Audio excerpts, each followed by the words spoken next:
yüzyıllardır süregelen bir fısıltı var. Katolik Kilisesi, Hristiyanlık tarihini kökten değiştirecek, kayıp ve yasaklanmış İncil'leri Vatikan'ın karanlık, kilitli arşivlerinde gizliyor. Bu efsane, gerçeğin kasıtlı olarak halktan saklandığı fikrini besleyerek komplo teorilerine verimli bir zemin oluşturuyor. Peki bu iddialar ne kadar gerçek?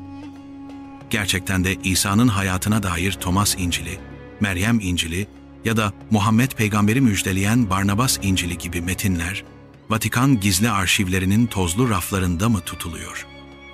Bu kapsamlı inceleme serisi hem Vatikan'ın sır algısını hem de apokrif metinlerin tarihsel yolculuğunu, sansasyonel iddiaların ardındaki kanıtları ve akademik konsensüsü tarafsız bir gözle mercek altına alıyor. Şimdi sizlerle tarihin tozlu raflarına üfleyerek saklı kalmış gerçekleri inceleyelim. Tarihin derinliklerinde resmi olarak kabul edilmiş kutsal metinlerin gölgesinde kalmış sayısız el yazması bulunur. Bu metinler genellikle yasaklı veya kayıp İncil'ler olarak anılır ve yüzyıllardır hem akademisyenlerin hem de meraklıların ilgisini çeker. Özellikle Vatikan'ın bu türden belgeleri gizli arşivlerinde sakladığına dair popüler bir inanış mevcuttur. Bu anlatı, gerçeğin kasıtlı olarak halktan gizlendiği fikrini besler ve komplo teorileri için verimli bir zemin oluşturur. Bu video serisinde bu iddiaların kökenini, kanıtlarını ve tarihsel bağlamını tarafsız bir gözle inceleyeceğiz. Gerçekte hangi metinler vardır ve Vatikan'ın bu konudaki rolü nedir? Vatikan, Katolik Kilisesi'nin merkezi olarak binlerce yıllık bir tarihe ve devasa bir arşive sahiptir. Bu durum, onu doğal olarak sırların ve gizli bilgilerin merkezi olarak konumlandıran bir algı yaratmıştır. Vatikan gizli arşivlerinin adı bile komplo teorisyenleri için bir davetiye niteliğindedir. Ancak bu algının ne kadarı gerçektir? Gerçekten de Hristiyanlık tarihini temelden sarsacak belgeler, kilitli kapılar ardında mı tutulmaktadır? Bu bölümde Vatikan'a yönelik bu genel algının nasıl oluştuğunu ve tarihsel süreçte hangi olayların bu imajı güçlendirdiğini ele alacağız. Sır perdesini aralamadan önce perdenin kendisini anlamak önemlidir. Yasaklı İncil kavramını anlamak için öncelikle kanon kavramını bilmek gerekir. Kanon, bir dinin veya kilisenin resmi olarak kabul ettiği kutsal metinler listesidir.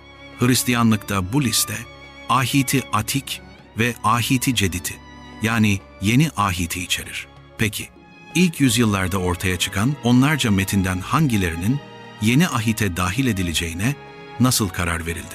Bu süreç, tek bir gecede veya tek bir konsil kararıyla gerçekleşmemiştir. Aksine, yüzyıllara yayılan karmaşık bir teolojik tartışma, gelenek ve kullanım pratiği sonucunda şekillenmiştir.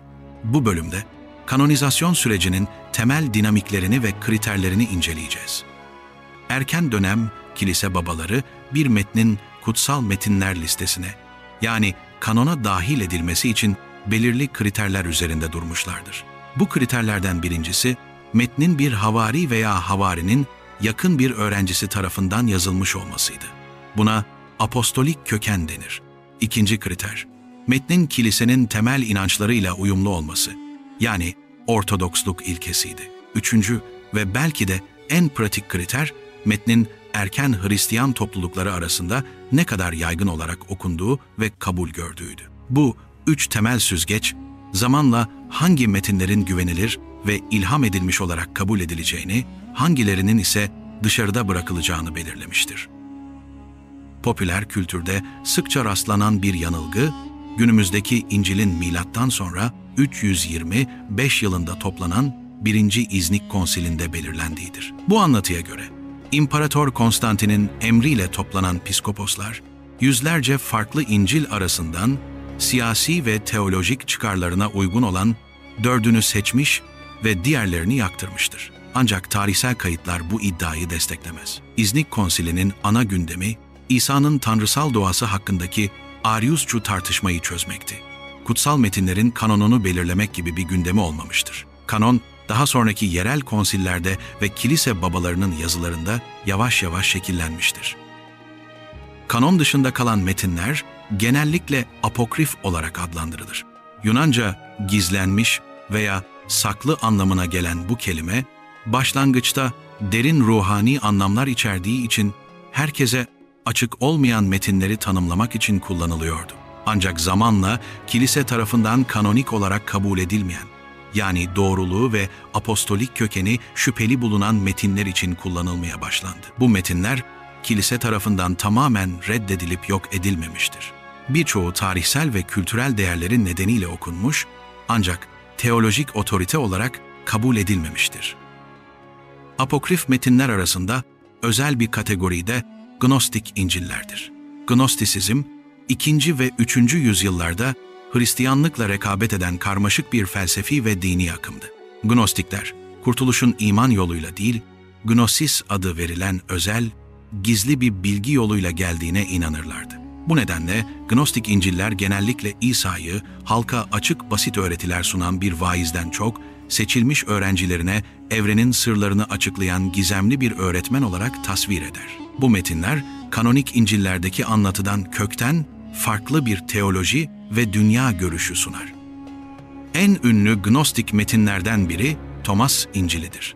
Kanonik İncil'ler gibi bir anlatı yapısına sahip olmayan bu metin, İsa'ya atfedilen 114 gizemli sözden veya logion'dan oluşur. Metnin başlangıcında bu gizli sözleri anlayan, ölümü tatmayacaktır ifadesi yer alır. Thomas İncil'i, kurtuluşun İsa'nın kimliğine inanmaktan ziyade, onun öğretilerindeki gizli bilgiyi anlamaktan geçtiğini vurgular.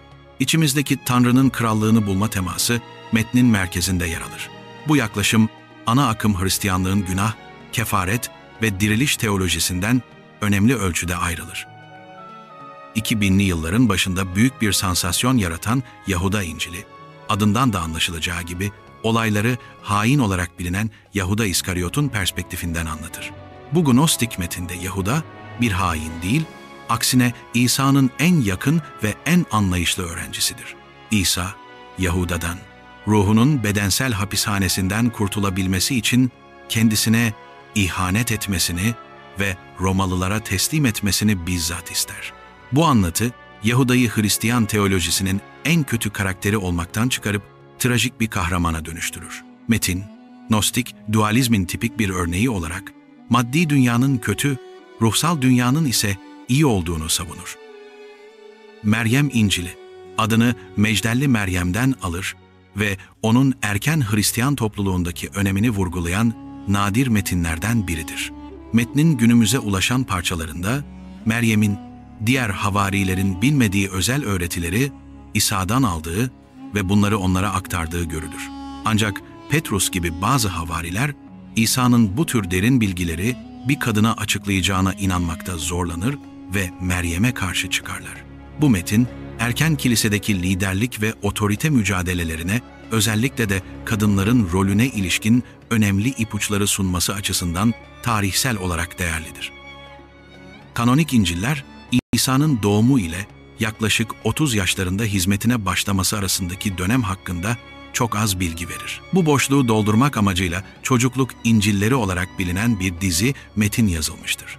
Örneğin Thomas'ın Çocukluk İncil'i, Küçük İsa'nın mucizelerini anlatır. Ancak bu mucizeler, kanonik İncil'lerdeki şifa ve yardım odaklı mucizelerden farklıdır. Küçük İsa, kendisine kızan bir oyun arkadaşını kurutur, bir başkasını öldürür ve sonra diriltir.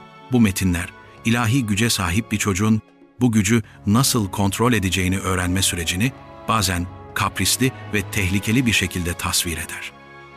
Bu apokrif ve gnostik metinler hakkındaki bilgimizin çoğu 1945 yılında Mısır'ın Nag Hammadi kasabası yakınlarında yapılan tesadüfi bir keşfe dayanmaktadır. Muhammed Ali Es-Samman adında bir köylü, gübre ararken toprağa gömülü büyük bir küp buldu. Küpün içinde papirüslere yazılmış 13 cilt kodeks, yani el yazması kitap vardı. Bu kodeksler aralarında Thomas İncil'i, Yahuda İncil'i ve Meryem İncil'inin de bulunduğu 50'den fazla farklı metni içeriyordu. Bu keşif, Gnostisizm ve erken Hristiyanlık tarihi hakkındaki anlayışımızı kökten değiştirmiştir. Nag Hammadi'de bulunan metinlerin neden kanon dışında bırakıldığını anlamak zor değildir. Birincisi, bu metinlerin çoğu 2. ve 3. yüzyıllarda, yani havariler döneminden çok sonra yazılmıştır. Bu nedenle apostolik köken kriterini karşılamazlar. İkincisi ve daha önemlisi, içerdikleri teoloji, kilise topluluklarının çoğunda kabul gören temel inançlarla, yani Ortodoksluk ile ciddi şekilde çelişiyordu. Yaratıcı Tanrı'yı kötü veya cahil bir varlık olarak gören, kurtuluşu özel bir bilgiye bağlayan ve İsa'nın insanlığını veya çarmıhtaki ölümünün önemini reddeden bu metinler, ana akım Hristiyanlık için sapkın olarak kabul edilmiştir. Şimdi gelelim meşhur Vatikan gizli arşivlerine. Resmi adıyla Archivum Apostolicum Vaticanum, popüler inanışın aksine yasaklı İncil'lerle dolu gizemli bir kütüphane değildir.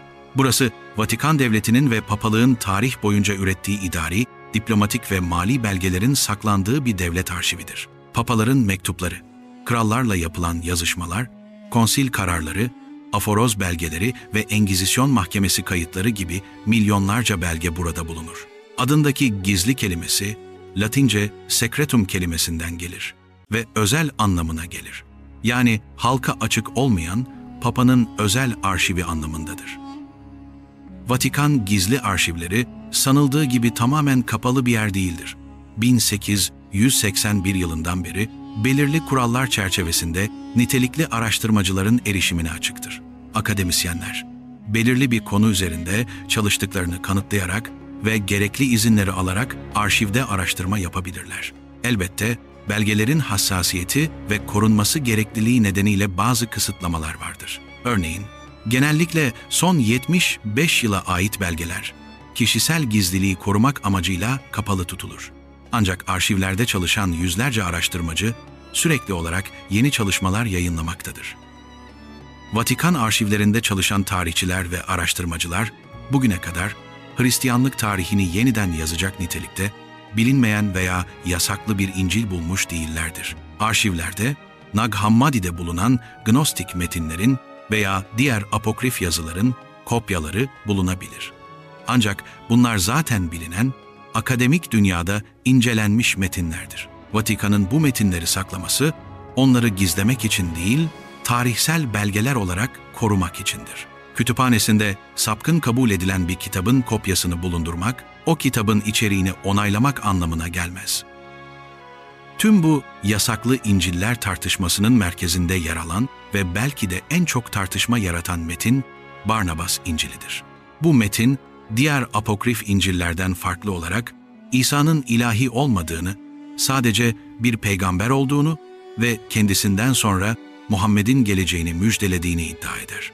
Bu özellikleriyle Hristiyan teolojisinden tamamen ayrılır ve İslam inancına çok yakın bir portre çizer. Bu nedenle bazı Müslüman çevrelerde İsa'nın gerçek öğretilerini içeren ancak Hristiyanlar tarafından tahrif edilip gizlenmiş otantik bir İncil olarak kabul edilir. Barnabas, Yeni Ahit'te adı geçen önemli bir figürdür. Asıl adı Yusuf olan ve Kıbrıslı bir Levili olan Barnabas, ilk Hristiyan topluluğuna katılarak malını mülkünü satmış ve havarilere destek olmuştur. Pavlus'u başlangıçta şüpheyle karşılayan Hristiyan topluluğuna kabul ettiren kişi odur. Pavlus ile birlikte birçok misyonerlik yolculuğuna çıkmış, ancak daha sonra bir anlaşmazlık sonucu yollarını ayırmışlardır. Yeni Ahit'te saygı duyulan bir lider olarak anılmasına rağmen, kanonik İncil'lerin yazarları arasında sayılmaz. Barnabas İncil'inin otantik bir ilk yüzyıl metni olup olmadığı sorusu, akademik dünyanın merkezindeki tartışmadır.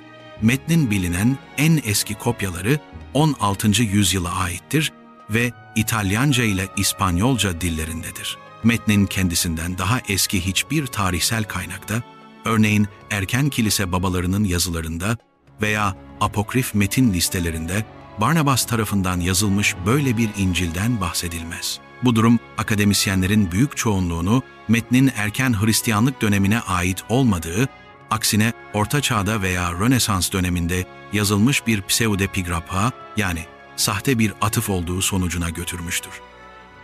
Akademisyenlerin Barnabas İncil'inin geç bir tarihte yazıldığına inanmalarının en önemli nedenlerinden biri, metnin içerdiği bariz anakronizmler, yani tarihsel tutarsızlıklardır. Örneğin, metinde İsa'nın doğumunda 30 askerden bahsedilir ki bu bir Roma birliğidir. Ayrıca şarap fıçılarından bahsedilir. Oysa 1. yüzyıl Filistin'inde şarap fıçılarda değil, tulumlarda veya testilerde saklanırdı. Metinde geçen 40 para gibi ifadeler, ve feodalizmle ilgili kavramlar da Ortaçağ Avrupa'sına işaret eder. Coğrafi olarak da İsa'nın Nasıra'dan denize bakan bir tepeye çıktığı söylenir, oysa Nasıra denize uzak bir şehirdir. Barnabas İncili'nin içeriği, Kur'an'daki anlatılarla ve İslami teolojiyle şaşırtıcı paralellikler gösterir. Metinde İsa, "Ben Mesih değilim" der ve kendisinden sonra gelecek olan Muhammed adındaki peygamberi müjdeler. Bu, İslam'ın İsa'yı Allah'ın bir peygamberi olarak gören, ancak ilahi veya Tanrı'nın oğlu olarak kabul etmeyen inancıyla birebir örtüşür. Ayrıca, metinde İsa'nın çarmıha gerilmediği, onun yerine hain Yahuda'nın ona benzetilerek çarmıha gerildiği ve İsa'nın canlı olarak göğe yükseltildiği anlatılır.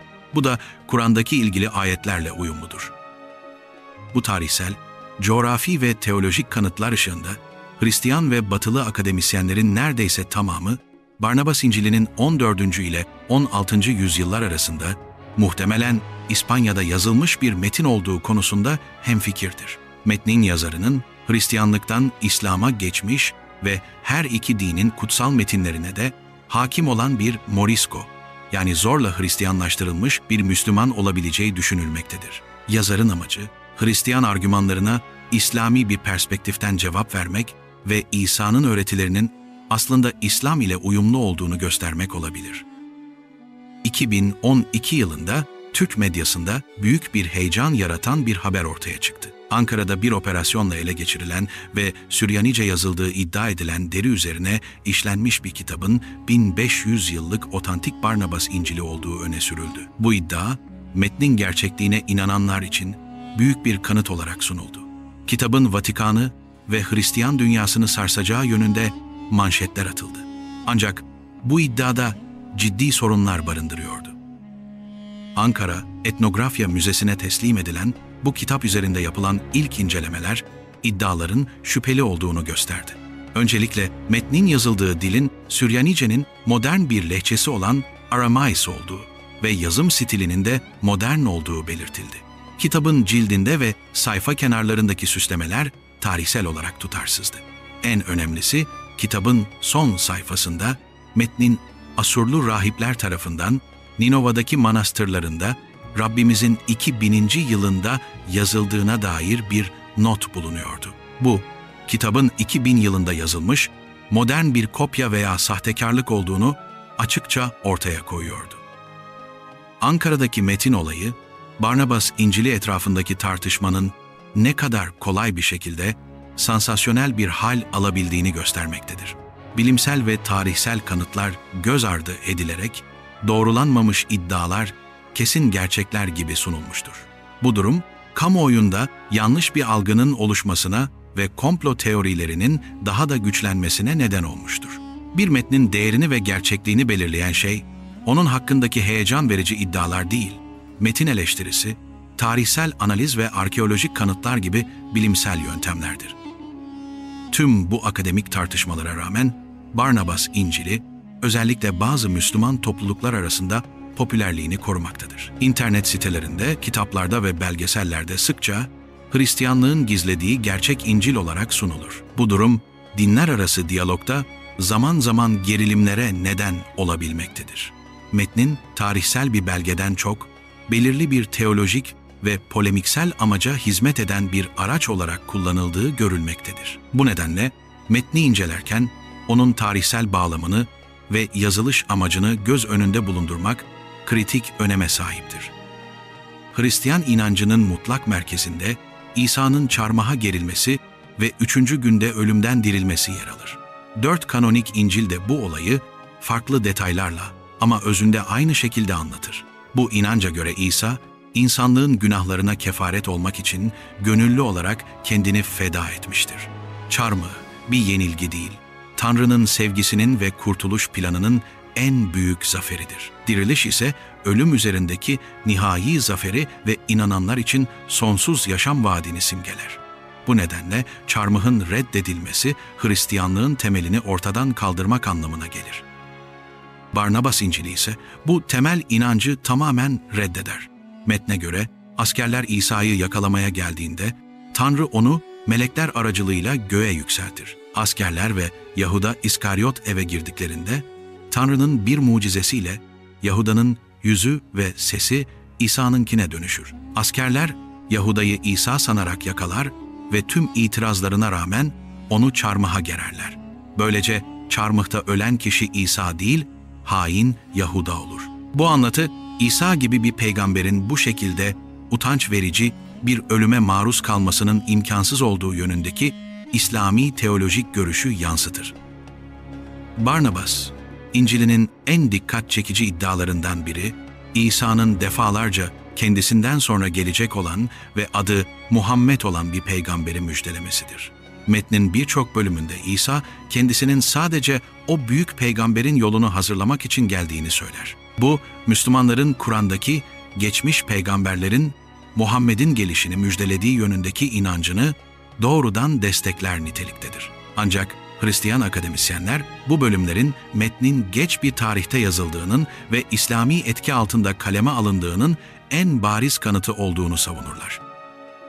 Bazı Müslüman yorumcular, kanonik Yuhanna İncil'inde geçen ve İsa'nın kendisinden sonra göndereceğini söylediği paraklit kelimesinin aslında Muhammed'i işaret ettiğini iddia ederler. Paraklit Yunanca'da teselli edici, yardımcı veya savunucu anlamına gelir ve Hristiyan teolojisinde kutsal ruh ile özdeşleştirilir. Ancak bu yorumcular kelimenin aslının periklitos olduğunu ve bunun da övülmüş anlamına geldiğini, yani Muhammed isminin Arapçadaki anlamıyla aynı olduğunu öne sürerler. Ancak bu iddiayı destekleyecek hiçbir eski Yunanca el yazması bulunmamaktadır. Mevcut tüm el yazmalarında kelime parakletos olarak geçer. Barnabas İncil'i dışında, kanon dışı kalmış başka anlatısal İncil'ler de vardır. Örneğin, Petrus İncil'inin günümüze ulaşan parçası, İsa'nın çarmıha gerilmesi ve dirilişi üzerine odaklanır. Bu metnin ilginç bir yönü, diriliş anını doğrudan tasvir etmesidir. Kanonik İncil'lerde boş mezar anlatılırken, burada mezardan iki meleğin desteklediği devasa bir figürün ve arkasından bir haçın çıktığı, gökten bir sesin geldiği fantastik bir sahne betimlenir. Ayrıca metin, çarmıh olayının sorumluluğunu Yahudilerin üzerine daha fazla yükleme eğilimindedir. Filipus İncil'i de Nag Hammadi'de bulunan bir başka gnostik metindir. Thomas İncil'i gibi aforizmalardan oluşur ancak daha çok Hristiyan sakramentleri yani vaftiz, evlilik gibi ritüeller üzerine odaklanır. Metin, bu ritüellerin gizemli ve sembolik anlamlarını açıklar. Popüler kültürde, özellikle Da Vinci şifresi romanından sonra, İsa ile Mecdelli Meryem'in evli olduğu ve Meryem'in İsa tarafından sık sık öpüldüğü iddiasıyla ünlenmiştir. Ancak metnin kendisi oldukça semboliktir ve bu öpücüğün fiziksel mi yoksa ruhsal bir bilgi aktarımı mı olduğu akademisyenler arasında tartışmalıdır.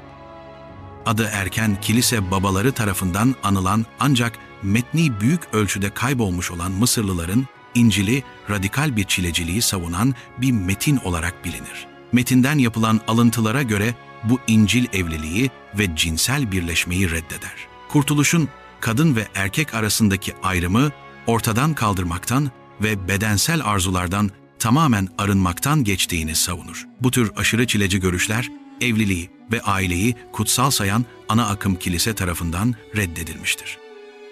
Erken Hristiyanlık döneminde Ebionitler olarak bilinen bir Yahudi Hristiyan grup vardı. Bu grup, İsa'yı Mesih olarak kabul ediyor ancak onun ilahi bir varlık veya Tanrı'nın oğlu olduğunu reddediyorlardı. Onlara göre İsa, Musa gibi büyük bir peygamberdi ve Tanrı'nın yasasına olan bağlılığı sayesinde Mesih olmuştu. Pavlus'un öğretilerini ve bakireden doğumu reddediyorlardı. Kendilerine ait Matta İncil'inin değiştirilmiş bir versiyonu olan Ebionitler İncil'ini kullandıkları düşünülmektedir. Bu görüşleri daha sonra İslam'ın İsa hakkındaki görüşleriyle bazı paralellikler taşır. Orta Çağ boyunca manastırlar sadece kanonik metinleri değil, aynı zamanda apokrif metinleri de kopyalayıp korumuşlardır. Keşişler bu metinleri teolojik olarak onaylamasalar bile tarihsel, edebi veya dilbilimsel değerleri nedeniyle kopyalamaya devam etmişlerdir. Nag Hammadi metinlerinin 4. yüzyılda bir manastır kütüphanesine ait olduğu ve muhtemelen sapkın metinlere karşı çıkarılan bir ferman nedeniyle gömüldüğü düşünülmektedir. Eğer bu metinler kasıtlı olarak tamamen yok edilmek istenseydi, günümüze hiçbir kopyası ulaşmazdı. Kilisenin apokrif metinlere karşı tutumu tek tip olmamıştır. Gnostik metinler gibi temel teolojiyle açıkça çelişen metinler sapkın olarak nitelendirilmiş ve okunmaları şiddetle caydırılmıştır. Ancak Thomas'ın Çocukluk İncili gibi teolojik olarak sorunlu olsa da halk arasında popüler olan ve İsa'nın hayatındaki boşlukları dolduran metinlere daha müsamahalı yaklaşılmıştır. Hatta bu metinlerdeki bazı hikayeler Orta Çağ sanatında ve halk dindarlığında yer bulmuştur. Örneğin İsa'nın doğumuyla ilgili bazı geleneksel tasvirler kanonik İncil'lerden çok apokrif metinlerden gelir. Vatikan'ın ve kilisenin gerçekleri gizlediği yönündeki modern komplo teorileri büyük ölçüde aydınlanma döneminde kilise karşıtı düşüncenin yükselişiyle popülerlik kazanmıştır. 18. ve 19. yüzyıllarda kilise bir baskı ve cehalet kurumu olarak görülmeye başlanmış, gizli topluluklar ve ezoterik bilgilerle ilgili hikayeler yaygınlaşmıştır. 20. ve 21. yüzyılda ise Kutsal Kan, Kutsal Kase ve Da Vinci şifresi gibi kitaplar bu teorileri popüler kültürün merkezine taşımıştır. Dan Brown'un Da Vinci şifresi romanı dünya çapında milyonlarca satarak Vatikan ve yasaklı Hristiyanlık tarihi hakkındaki komplo teorilerini yeniden alevlendirmiştir. Roman, İsa'nın Mecdelli Meryem ile evli olduğu, bir çocukları olduğu ve bu soyun günümüze kadar gizli bir topluluk tarafından korunduğu, kilisenin ise bu gerçeği örtbas etmek için cinayet bile işlediği kurgusuna dayanır. Roman bir kurgu eseri olmasına rağmen birçok okuyucu tarafından tarihsel gerçekler olarak algılanmış ve akademik olarak çürütülmüş iddiaların yeniden popülerleşmesine neden olmuştur. Tüm bu metinleri ve iddiaları değerlendirirken en güvenilir aracımız tarihsel eleştiri yöntemidir. Bu yöntem bir metnin ne zaman, nerede, kim tarafından ve ne amaçla yazıldığını anlamaya çalışır. Metnin dilini, üslubunu, içerdiği tarihsel ve coğrafi bilgileri, diğer bilinen metinlerle olan ilişkisini inceler. Bu bilimsel yaklaşım, bir metnin otantik olup olmadığını veya hangi tarihsel katmanlardan oluştuğunu belirlememizi sağlar. Sansasyonel iddialar yerine kanıta dayalı analiz bizi gerçeğe daha çok yaklaştırır. Eğer Barnabas İncil'i 1. yüzyıla ait otantik bir metin değilse, onun hiçbir değeri yok mudur? Akademik açıdan bakıldığında, metnin değeri otantikliğinde değil, yazıldığı dönemin bir kanıtı olmasındadır. Metin, Orta Çağ'da Hristiyanlık ve İslam arasındaki karmaşık teolojik etkileşimi, polemikleri ve diyalog çabalarını anlamak için paha biçilmez bir belgedir. Bir Hristiyan-Müslüman diyalog veya polemik metni olarak kendi başına önemli bir tarihsel olgudur. Barnabas İncili gibi metinler, Hristiyanlar ve Müslümanlar arasındaki diyalogda hassas bir konu olmaya devam etmektedir. Bir taraf için bu metin, diğer tarafın dininin temelini sarsan bir kanıt olarak görülürken, diğer taraf için bu, kendi inançlarına saldırmak amacıyla yazılmış sahte bir metindir. Sağlıklı bir diyalog, bu tür polemikçi metinleri bir kenara bırakıp, her iki dinin kendi otantik ve kabul edilmiş kutsal metinleri üzerinden karşılıklı saygı ve anlama çabasıyla kurulabilir. Günümüzde Vatikan, apokrif metinler ve Barnabas İncili gibi konulara akademik bir perspektiften yaklaşmaktadır. Vatikan'a bağlı Pontifikal Kutsal Kitap Enstitüsü gibi kurumlarda bu metinler tarihsel ve teolojik olarak incelenir. Kilise bu metinlerin varlığını inkar etmez. Ancak onların kanonik statüde olmadığını ve Hristiyan inancının temelini oluşturmadığını açıkça belirtir. Komplo teorilerine karşı ise genellikle sessiz kalmayı veya bunları tarihsel kanıtlarla çürüten akademik çalışmaları desteklemeyi tercih eder. İnternet çağında Nag Hammadi metinlerinden Barnabas İncil'ine kadar tüm bu metinlerin çevirilerine birkaç tıklama ile ulaşmak mümkündür. Bilgi artık kilitli kapılar ardında değildir. Bu durum herkesin kendi araştırmasını yapmasına olanak tanır. Ancak aynı zamanda yanlış bilginin ve komplo teorilerinin de hızla yayılmasına zemin hazırlar. Bu nedenle okuyucunun eleştirel düşünme becerilerini kullanması, kaynakların güvenilirliğini sorgulaması ve akademik konsensüsü göz önünde bulundurması her zamankinden daha önemlidir. Bu konuları incelerken İnanç ve tarih arasındaki ayrımı yapmak önemlidir. Tarih, kanıtlara, belgelere ve eleştirel analize dayanır. İnanç ise kişisel bir güven, iman ve tecrübedir. Tarihsel bir analiz, bir metnin 16. yüzyılda yazıldığını gösterebilir. Ancak bu, o metnin içeriğine inanan bir kişinin inancını geçersiz kılmaz. Aynı şekilde, bir metnin tarihsel olarak otantik olması da ona inanmayı zorunlu kılmaz. Bu iki alan farklı sorular sorar ve farklı yöntemler kullanır. Peki, yasaklı İncil'ler, gizli cemiyetler ve Vatikan'ın sırları gibi hikayeler neden insanlara bu kadar çekici gelir? Bunun birçok psikolojik nedeni vardır. Bu tür anlatılar bize seçilmiş bir grubun bildiği özel bir bilgiye sahip olduğumuz hissini verir. Resmi anlatılara ve otoriteye karşı duyulan doğal şüpheciliği besler. Aynı zamanda tarihin sıkıcı ve karmaşık detayları yerine basit, heyecan verici ve gizemli bir anlatı sunar. Bu hikayeler, dünyanın göründüğünden daha fazlası olduğu ve büyük sırların keşfedilmeyi beklediği fikrini vaat eder. Tüm kanıtları bir araya getirdiğimizde ortaya çıkan tablo şudur. Erken Hristiyanlık döneminde kanonik 4 İncil'in yanı sıra onlarca farklı metin dolaşımdaydı. Bu metinler farklı teolojik görüşleri yansıtıyordu. Kilise, yüzyıllara yayılan bir süreçte apostolik köken, teolojik uyum ve yaygın kullanım kriterlerine göre bir kanon oluşturdu ve diğer metinleri dışarıda bıraktı. Bu metinler yasaklanıp yok edilmedi. Birçoğu günümüze ulaştı ve akademik olarak incelenmektedir.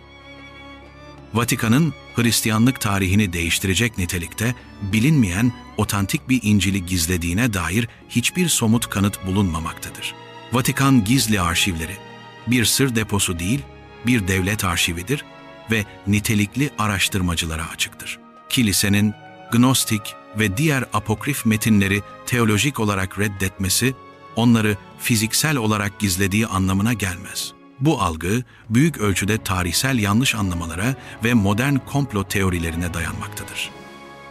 Barnabas İncil'i konusunda ise akademik konsensüs oldukça nettir. Metnin içerdiği anakronizmler, coğrafi hatalar ve teolojik yapısı onun 1. yüzyıla ait bir metin olmadığını, aksine Orta Çağ'da muhtemelen İslami teolojiden etkilenerek yazılmış bir eser olduğunu göstermektedir. Ankara'da bulunan metin gibi sansasyonel iddiaların da bilimsel incelemeler sonucunda asılsız olduğu anlaşılmıştı. Metin, otantik bir İncil olmaktan çok, dinler arası polemik tarihinin ilginç bir belgesi olarak değerlidir. Tarihin gizemli ve çekici konularını araştırmak, insan merakının doğal bir parçasıdır. Ancak gerçeğe ulaşma iddiasındaysak, yaklaşımımız eleştirel ve kanıta dayalı olmalıdır.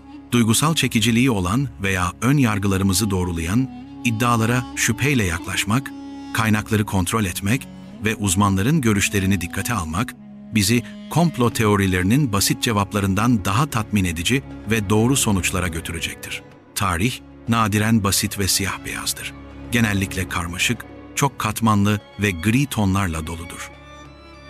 Sonuç olarak, Vatikan'ın sakladığı yasaklı İncil'ler efsanesi, tarihsel gerçeklikten çok bir kültür fenomenidir. Bu metinlerin varlığı bir sır değildir. Onlar kütüphanelerde, üniversitelerde ve internette herkesin erişimine açıktır. Onları yasaklı kılan, kilisenin teolojik otoritesini reddetmeleri, çekici kılan ise resmi anlatıya meydan okuyan gizem vaatleridir. Barnabas İncil'i ve diğer apokrif metinler etrafındaki tartışma, muhtemelen daha uzun yıllar devam edecektir. Önemli olan, bu tartışmayı bilgiyle, saygıyla ve eleştirel bir zihinle sürdürmektir.